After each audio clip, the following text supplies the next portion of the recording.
তো রায়তা বানানোর জন্য প্রথমেই আমি এখানে শসা কুচি এবং পেঁয়াজ কুচি নিয়ে নিয়েছি, তার মধ্যে পরিমাণ মতো লবণ অ্যাড করে দিচ্ছি। ভালো করে এটাকে একসাথে মিক্সড করে নিতে হবে।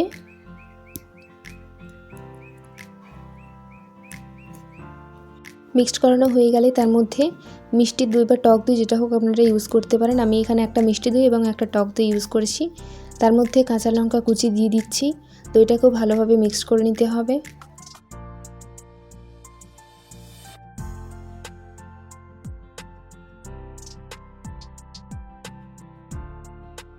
সব দইটাকে এটার মধ্যে দিয়ে দেওয়া হয়েছে। এখানে পরিমাণ মতো কিছুটা চিনি অ্যাড করলাম। এরপর এটাকে ভালোভাবে একসাথে মিক্সড করে নিতে হবে।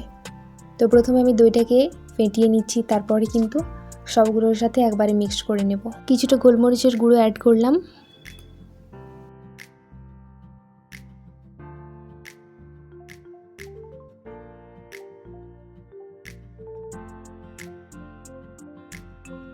ভালোভাবে দইটার সাথে কিন্তু সবগুলোকে একসাথে মিক্সড করে নিয়েছি।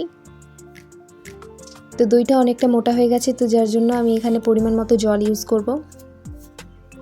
জলটা কিন্তু তোমরা দেখে দেবে, না হলে কিন্তু খুব পাতলা হয়ে গেলে জিনিসটা খেতে ভালো লাগবে না।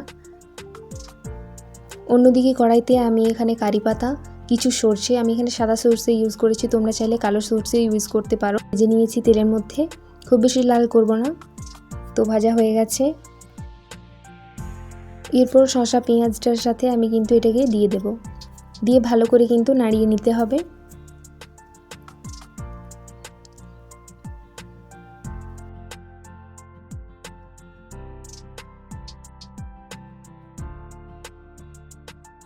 এটা হচ্ছে ফাইনাল লুক। তো কেমন হয়েছে তোমরা কিন্তু অবশ্যই জানিও, এবং ট্রাই না করে থাকলে এখনই ট্রাই করো। তো দেখা হবে পরবর্তী কোনো খাবারের ভিডিও নিয়ে।